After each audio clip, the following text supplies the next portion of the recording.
Next, ini dalam tahap inti. Maaf, ini dalam tahap ini pemilihan gerakan harus dilakukan dan dilaksanakan secara sistematis, runtut, dan konsisten. Nah, artinya sistematis itu dalam posisi kepala, misalkan. Kemudian jangan sampai langsung kita ke kaki gitu. Itu tidak boleh. Runtut ya. Jadi dari hulu hilir, awal akhir seperti itu. Ada prosesnya dan konsisten. Misalkan kepala, habiskan kepala. Misalkan patahkan, kemudian tundukkan kepala, kemudian putar di kepala seperti itu. Udah terbayang ya sama kawan-kawan, maaf sama siswa-siswi. Misalnya apabila gerakan tersebut dimulai dari kepala, maka urutannya adalah kepala, leher, lengan, dada, pinggang, dan kaki ya, seperti itu dia. Begitu pula sebaliknya. Contoh gerakan antara lain adalah dapat dilihat pada gambar 7.12 gerakan kepala gerak berirama. Nah, kepala menengok ke kiri dan ke kanan secara bergantian dengan dorongan tangan pada pipi. Oke. Kemudian kepala ditahan ke bawah, depan atau ke atas dengan kedua tangan atau sebaliknya. Tangan kiri diluruskan ke arah kanan, kemudian tangan kanan memegang siku kiri. Begitu seterusnya, bergantian ya. Melebarkan kedua kaki. Membungkukkan badan dengan kedua tangan, saling menggenggam, kemudian digerakkan ke bawah dan ke belakang tubuh bergantian. Melebarkan kedua kaki, lalu kemudian tangan saling menggenggam. Setelah itu, badan digoyangkan ke kanan dan ke kiri secara bergantian. Kaki kiri diangkat dan ditekan ke arah perut dengan posisi kaki ditekuk dan ditahan dengan tangan. Dilakukan secara bergantian, kaki kanan dan kaki kiri. Oke, next.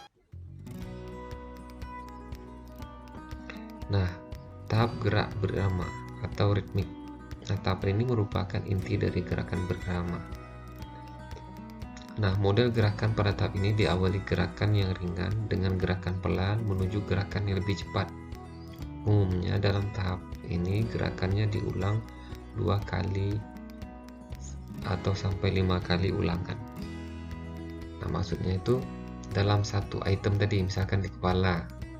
Nah, jadi dapat tergambar ya. Kemudian gerakan inti di dalam gerak berirama atau senam ritmik terdiri dari beberapa unsur gerakan melompat, memutar badan, lari-lari kecil, dan varian gerakan anggota badan lainnya. Gerakan inti dalam gerak berirama atau senam ritmik bermanfaat untuk melatih kekuatan otot dan kekuatan tubuh, melatih kelentukan dan kelenturan tubuh, melatih kelincahan tubuh, mengkoordinasikan gerakan tubuh dan persendian. Nah, dalam melaksanakan gerakan di latih inti, rentang denyut nadi training zone-nya harusnya berkisar 60% hingga 85% dari denyut nadi maksimal (DNM) seseorang dalam 1 menit. Salah satu indikator bahwa latihan telah memenuhi tujuan atau target adalah dengan mengetahui denyut nadi telah mencapai training zone. Denyut nadi yang dimiliki oleh setiap orang berbeda tergantung dari tingkat usia seseorang. Berikut adalah rumus untuk mencari denyut nadi maksimal DNM seseorang.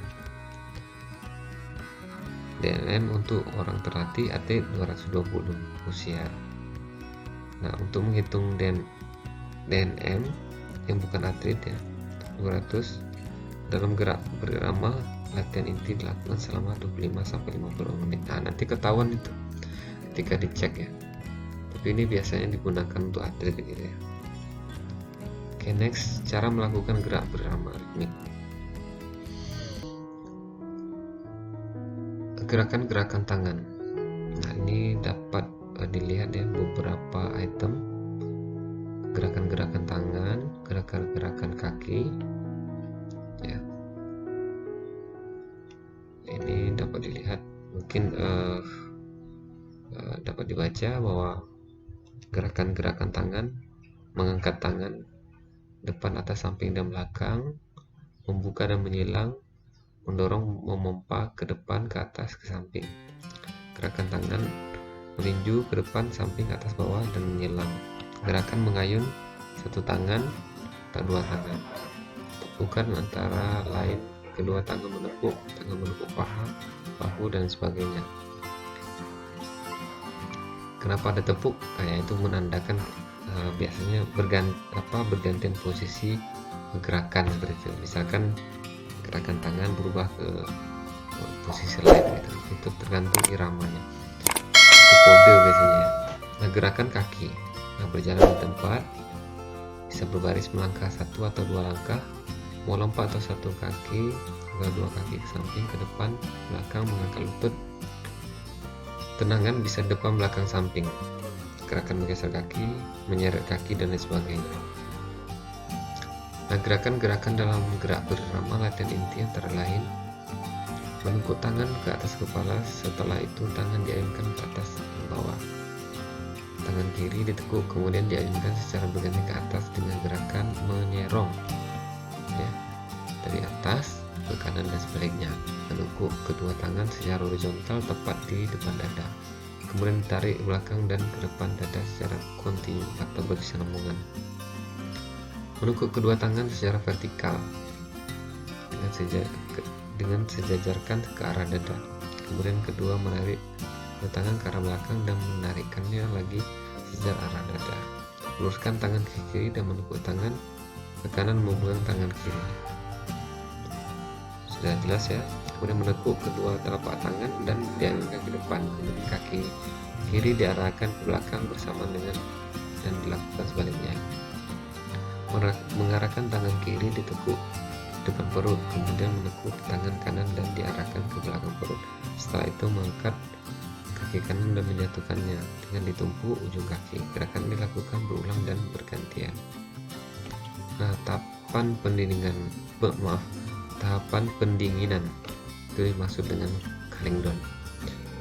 Nah, tahapan ini adalah tahapan di mana setelah kita melakukan dari pemanasan kemudian gerakan inti, kita akan memulihkan kembali dengan gerakan yang slow ya, santai gitu ya, supaya refresh kembali. Yang tadinya gerakan cepat mungkin tegang-tegang, nah perlunya cooling down.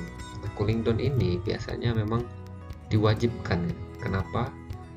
Terkadang kita melakukan yang mungkin atlet itu berpengalaman ya, kalau dia tidak melakukan cooling down di akhir latihannya, biasanya itu di malam hari pada saat bangun tidur atau sebelum tidur itu terjadi peregangan ya.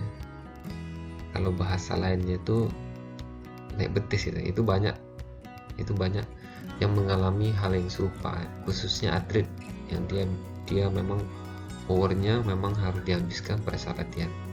Nah, tahapan pendinginan, tahap ketiga dari aktivitas gerak berirama atau ritmik disebut tahap pendinginan atau cooling down, yang memerlukan sedikitnya waktu 5 menit. Pada tahap ini harus tetap bergerak, tetapi cukup pelan untuk membiarkan detak jantung menurun secara berangsur-angsur.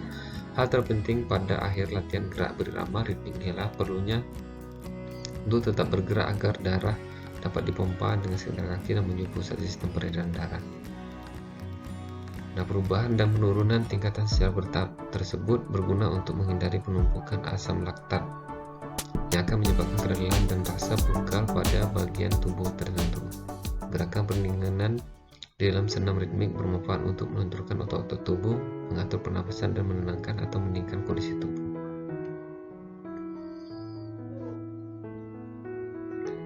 Nah, latihan pendinginan mungkin dapat kita praktekkan saja. Nah, ini aktivitas pembelajaran sistematika latihan gerak berirama. Aktivitas pembelajaran sistematika latihan gerak berirama dapat dimulai dengan gerakan pemanasan, inti, dan penutup, baik itu dari gerakan langkah kaki, ayunan lengan. Gerak langkah kaki dan ayunan lengan dapat digabungkan sehingga menjadi harmonis dan indah untuk dilakukan. Cobalah lakukan aktivitas belajar yang menggabungkan gerak langkah kaki dan dapat disesuaikan dengan irama musik. Nah, ini bisa dilakukan. Buatlah kelompok 5-6 orang, masing-masing kelompok terdiri dari putra dan putri. Pilihlah kelompok yang dianggap mampu. Pelajarilah aktivitas belajar di bawah ini, kemudian lakukan bersama-sama dan kelompok sampai semua anggota kelompok dapat melakukan. Nah, artinya ini nanti akan diberikan tugas, apakah nanti tugasnya itu copy dengan senam yang ada, atau nanti kita akan membuat karya masing-masing. Nah, ini bentuk aktivitas pembelajaran, posisinya seperti ini ya. Ini mungkin cukup jelas. Nah, langsung ke ringkasan. Aktivitas gerak ritmik adalah salah satu bentuk aktivitas yang menggabungkan gerakan ayunan dengan langkah kaki dan gerakan anggota tubuh lainnya dengan menyesuaikan. Nah, ini ingat ya, jadi yang membedakan senam lain itu adalah dengan irama. Prinsip yang harus diperhatikan dalam aktivitas gerak ritmik adalah kesesuaian irama antara gerakan lengan, kaki, dan koordinasi dari seluruh tubuhnya. Kemudian kelenturan tubuh, kontinuitas gerakan. Pertama-tama yang harus dipelajari adalah gerakan langkah kaki. Nah, karena apa? Karena ini memang dilakukan secara berdiri dan jarang biasa senam ritme itu lakukan sampai tahapan bawah ya, yang biasanya dilakukan di olahraga masyarakat atau olahraga amatir gitu ya, dilakukan masyarakat. Kemudian dilakukan dengan gerakan ayunan atau putaran lengan dan gerakan gabungan langkah kaki dan ayunan lengan. Belajar dengan berkelompok 5-6 orang akan memudahkan dalam mempelajari setiap gerakan. Penilaian, pengetahuan, sikap, dan keterampilan. Oke, terima kasih. Itulah pembelajaran kita untuk gerak berama. Cukup sekian dari saya. Sampai jumpa di channel Mentor. Terima kasih.